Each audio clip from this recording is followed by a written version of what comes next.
কবরের কথা শোন ভাই। ভাই আমার কবরে আপনারা কেউ যাবেন না, আপনাদের কবরে আমিও যাব না।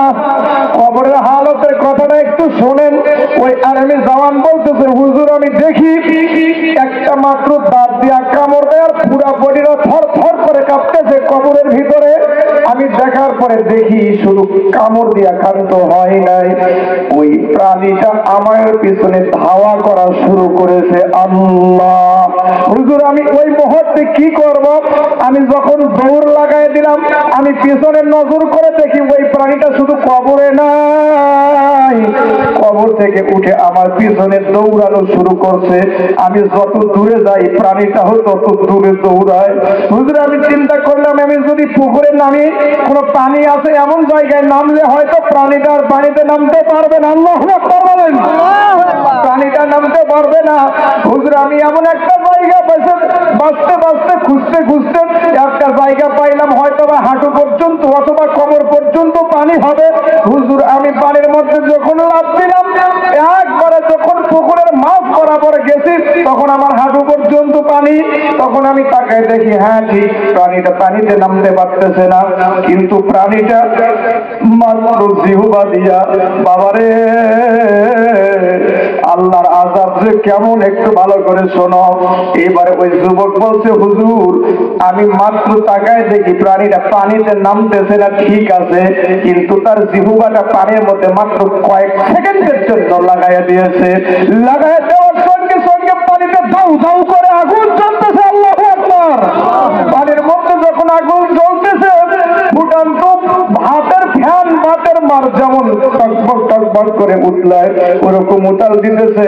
আমার সঙ্গে সঙ্গে আমি কি করব? হুজুর আল্লাহ বাঁচাও এই কথা বলে যখন আমি উঠে গেলাম, ততক্ষণে দেখি আমার পায়ের যে অংশটা পানির মধ্যে ছিল, ওই অংশটা ততক্ষণের জন্য সমস্ত গোষ্ঠগুলি খুলে হাড় বের হয়ে গেছে। হুজুর আমি আর্মিতে থাকার সুবাদে পাকিস্তানের রাওয়ালপিন্ডির সবচাইতে যে বড় হসপিটাল, এখানে চিকিৎসা করা হলো না, হয় না।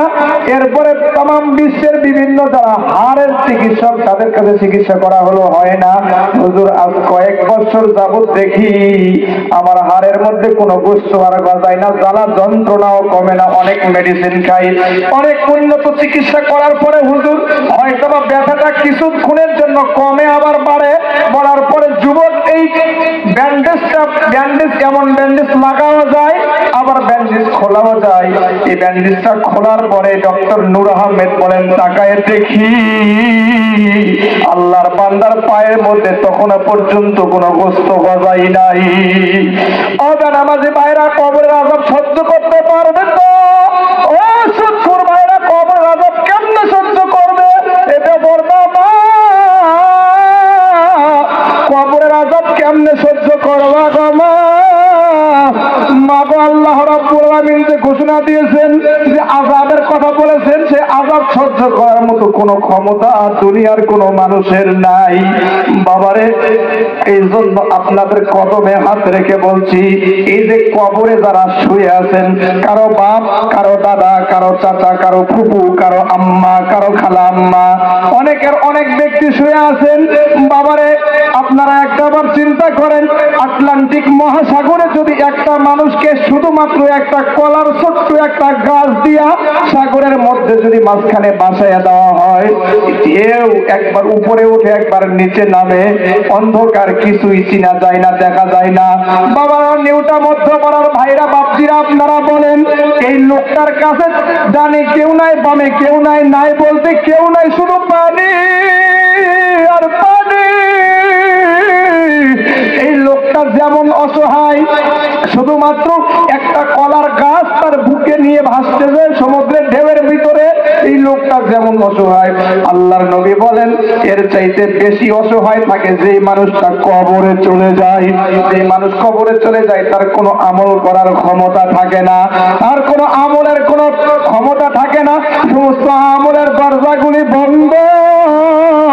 তারা ওই দুনিয়াবাসীর দিকে তাকায় ডাক দেয়, ও সন্তান, তোমার জন্য, তোমার সুখের জন্য বাবারে আমি এক বেলা খাইছি আর এক বেলা না খাইয়া সম্পদ অর্জন করছি, বাড়ি করছি, জমাজমি করছি, গাড়ি করছি, যতটুকু পারছি তোমাকে করে কবরে করে দিয়ে আজকে আমি কবরের জগতে আছি।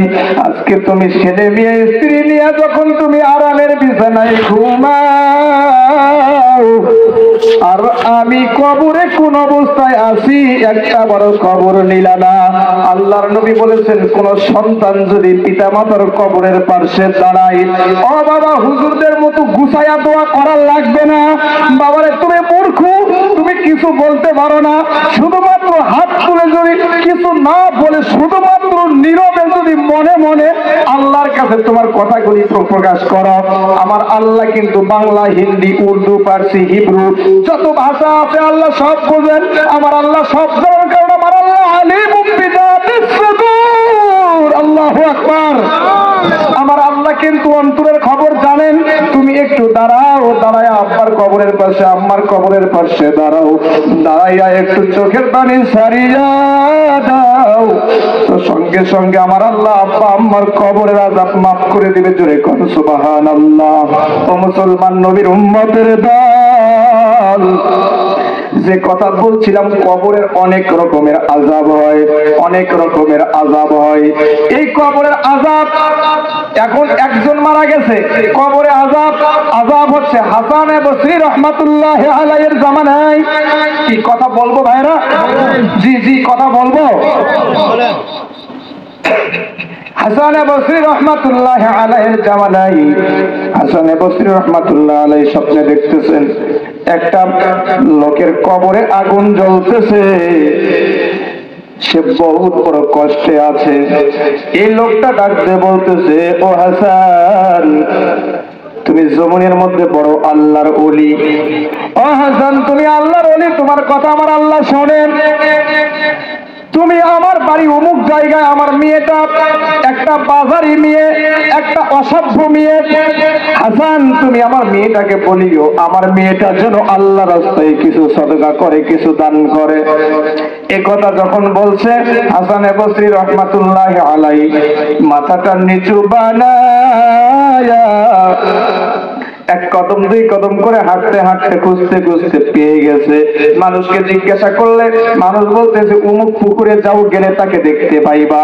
চেহারার বর্ণ যখন দেয়, তাকায়া দেখে রাস্তার কিনারে একটা পুকুরের মধ্যে গোসল করতেছে, সেও অর্ধলঙ্গ অবস্থায় গোসল করতেছে, হাসি ঠাট্টা করতেছে আরো লোকজনদের সঙ্গে।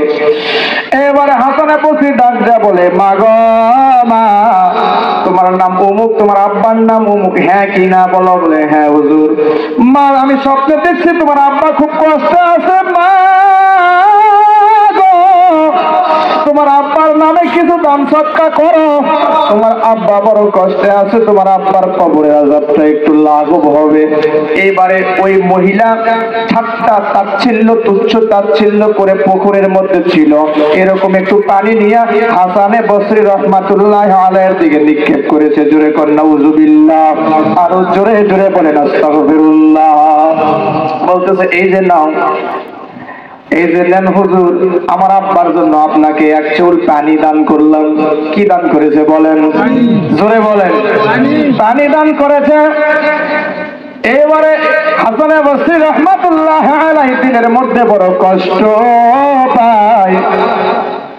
আল্লাহ এমন এমন কিসিমের মেয়েও কি এই জমিনে আছে নাকি? বাবার অন্তরে বাবার কবরের কষ্টের কথা শুনে কোনো মানুষ এমনি স্থির থাকতে পারে না। কিন্তু এটা কেমন মেয়ে, আল্লাহ তুচ্ছ করে তাচ্ছিল্য করে আমার দিকে পানি নিক্ষেপ করে, কষ্ট নিয়ে দিলের ভিতরে কষ্ট নিয়ে চলে গেলেন। রাত্রে যখন ঘুমায়া যায়, ঘুমের ঘরে স্বপ্নে দেখে আল্লাহর বান্দা গতকালকে জাহান্নামের আগুনে জ্বলতেছিল, এখন সে জান্নাতের মধ্যে উঁচু চেয়ারের মধ্যে বসা। জোরে কোন সুবহানাল্লাহ, আরো জোরে জোরে বলেন সুবহানাল্লাহ। সোয়া সুরত কে লিয়ে ইনসান হি ইয়াদরহতু বান্দা হাই মেহমান হি, দারে ফানি কি সদাওয়াত পুরনা যা, নেকিयों से अपना असली घर सजा। মুসলমান আল্লাহর গোলাম নবীর উম্মতের দল এইবারে ডাক দিয়া বলতেছে, ও আল্লাহর বান্দা, কালকে তুমি যে অবস্থায় ছিলে আজকে তুমি এমন অবস্থা চেঞ্জ হয়ে গেছে, পরিবর্তন হয়ে গেছে। কারণ কি? তোমার মেয়ের কাছে যাওয়ার পর তোমার মেয়ে তো আমাকে তুচ্ছ তাচ্ছিল্য করে এক চুল পানি দিয়েছে, কিন্তু তোমার এই পরিবর্তনের কারণ কি? এইবারে ওই ব্যক্তিটা বলে, ও আল্লাহ ওলি,